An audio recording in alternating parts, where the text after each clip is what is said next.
அனைவருக்கும் வணக்கம். இன்னைக்கு நம்ம பார்க்க போற பதிவு வருகின்ற பிப்ரவரி 7ஆம் தேதி அன்று தேய்பிறை சஷ்டி வர இருக்கு. அன்று முருகப்பெருமானை வழிபடுவதற்கான ஒரு விரத நாட்களும் கூட. சஷ்டியில விரதம் இருந்தால் அகப்பையில் குழந்தை பாக்கியம் கிடைக்கும் என்பது முருகப்பெருமானுக்குரிய சஷ்டி விரதத்தின் பெருமையை பற்றி சொல்லும் பழமொழி என்றே சொல்லலாம். அதுவும் திதிகளில் 6வது திதியாக வரும் சஷ்டி ஆறுமுகனுக்கு ரொம்பவும் உரியது என்றே சொல்லலாம்.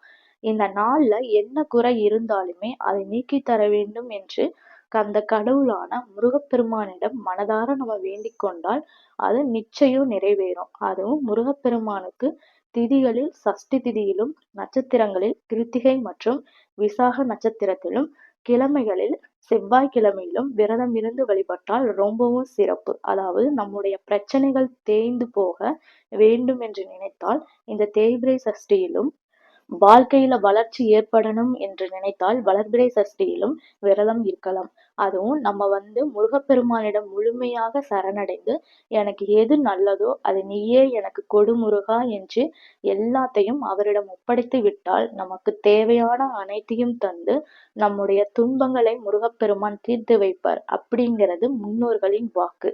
இது பலரது வாழ்க்கையிலும் கண்ட ஒரு அனுபவபூர்வமான உண்மை என்றே கூட சொல்லலாம். அதுவும் இந்த 6வது திதியாக வருகின்ற சஷ்டி திதியானது அமாவாசை நாளுக்கும் பௌர்ணமி நாளுக்கும் அடுத்து வரும் 6வது நாள் தான் சஷ்டி என்று சொல்லுவாங்க. அதாவது அமாவாசையை அடுத்து வரும் சஷ்டி சுக்லபட்ச சஷ்டி இல்லைன்னா வளர்பிறை சஷ்டி என்றும், பௌர்ணமியை அடுத்து வரும் சஷ்டி கிருஷ்ணபட்ச சஷ்டி இல்லைன்னா தேய்பிறை சஷ்டி என்றும் அழைக்கப்படுகின்றது. அதுவும் பொதுவா ஒவ்வொரு தெய்வங்களுக்கும் ஒவ்வொரு திதி மற்றும் நட்சத்திரம் வழிபாட்டிற்கு பொருத்தமாக இருக்கும். அப்படிப்பட்ட தமிழ் கடவுளான முருகப்பெருமானை வழிபடுவதற்கு ஏற்ற திதியாகத்தான் இந்த சஷ்டி திதி விளங்குது. எந்த வினையானாலும் கந்தன் அருள் இருந்தால் போதும், அந்த வல்வினைகள் வந்த வழி ஓடும் என்று சொல்லுவாங்க. ஆகையினால அத்தனை சிறப்பு வாய்ந்த தமிழ் கடவுளான முருகப்பெருமானை நினைத்து நாம் மேற்கொள்ளும் விரதங்கள்ல ஒன்றுதான் இந்த சஷ்டி விரதம். 6 முகம் கொண்ட முருகப்பெருமானுக்கு 6வது திதியாக வரும் சஷ்டி திதியில விரதம் இருப்பதால் நம்ம கேட்கின்ற என்ன கேட்கின்றோமோ அந்த கேட்ட வரங்கள் அப்படியே கிடைக்க செய்வாரு. அது எப்பேற்பட்ட பிரச்சனையாக இருந்தாலும் விலகிவிடும் என்பது ஒரு நம்பிக்கையாக இன்று அளவும் இருக்கு. அதுவும் இந்த ஆண்டு பிப்ரவரி 7ஆம் தேதி 2026ஆம் ஆண்டு வந்திருக்கு. அதுவும் அதிகாலை 4:03 வரைக்கும் நமக்கு அதுக்கு முன்னாடி உள்ள திதி இருக்கு. 4:04க்கு இந்த சஷ்டி திதி ஆரம்பிச்சு மறுநாள் பிப்ரவரி 8ஆம் தேதி அதிகாலை 5:13 மணி வரையும் இந்த சஷ்டி திதியானது இருக்கு. அதற்கு பிறகு நமக்கு சப்தமி திதி ஆரம்பிக்குது. அதனால அன்று நாள் முழுவதும் நமக்கு அந்த சஷ்டி திதி இருப்பதனால முருகப்பெருமானுக்கு விரதம் இருந்து நம்ம வழிபடலாம். அதாவது இந்த தேய்பிறை சஷ்டியில விரதம் இருக்கிறவங்க முருகன் கோவிலுக்கு சென்று அபிஷேகத்திற்கு உண்டான பொருட்களை ஏதாவது ஒன்றை உங்களால என்ன முடியுதோ அதை நம்ம வாங்கி கொடுக்கலாம். குறிப்பா பால், இளநீர், தேன் இந்த மாதிரி பொருட்களை அபிஷேகத்திற்கு வாங்கி கொடுக்கலாம். இதனால் சுபிட்சம் உண்டாகும். இப்ப எங்கனால கோவிலுக்கு போக முடியல அப்படிங்கிறவங்க வீட்டிலேயே சஷ்டி விரதம் கடைபிடித்து அதிகாலையில எழுந்து குளித்துவிட்டு முருகப்பெருமானுக்கு சிவப்பு நிற மலர்களான செவ்வரளி, செம்பருத்தி, குட்டி குட்டி ரோஸ் இருக்கும் இல்லை, சிவப்பு கலர் ரோஸு, ஸோ அந்த ரோஸு போன்ற மலர்களை வச்சு 6 விளக்குகளை நம்ம கிழக்கு நோக்கி ஏற்றி பூஜை செஞ்சு நம்ம விரதத்தை தொடங்கிக்கலாம். அதுவும் இன்னொரு முறையில நம்ம இந்த தேய்பிறை சஷ்டியில நாம விளக்கேற்றி வழிபட்டால் வாழ்க்கையில தோல்வி அப்படிங்கிறது எப்போதுமே ஏற்படாது. தொட்ட காரியங்கள் அனைத்திலும் வெற்றி நிச்சயம் கிடைக்கும். அதோடு நீங்கள் என்ன வேண்டுதலை முன்வைத்து இந்த விளக்க ஏற்றுகிறீர்களோ அந்த வேண்டுதல் நிச்சயம் நிறைவேறும். அதற்கு நம்ம 2 வாழைப்பழங்களை ஒரு சிறிய தட்டுல எடுத்து வச்சுக்கணும். அந்த பழத்தோட மத்தியில சின்னதா குழி ஏற்படுத்தி அதுல சிறிதளவு நெய் விட்டு நம்ம திரி போட்டு தீபம் ஏத்தணும்.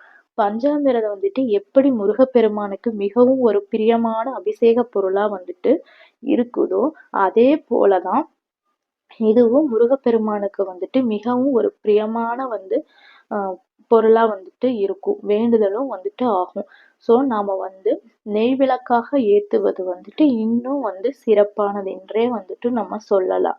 இந்த வாழைப்பழ தீபத்தை நம்ம செவ்வாய்க்கிழமையிலும் வந்துட்டு ஏத்தலாம். அதுவும் சிறப்பு. இருந்தாலும் அந்த சஷ்டி திதியில, அதுவும் தேய்பிறை சஷ்டி அன்று ஏத்துவது இன்னும் வந்துட்டு ஒரு சிறப்பானதாகும் அப்படின்னு வந்துட்டு சொல்லலாம்.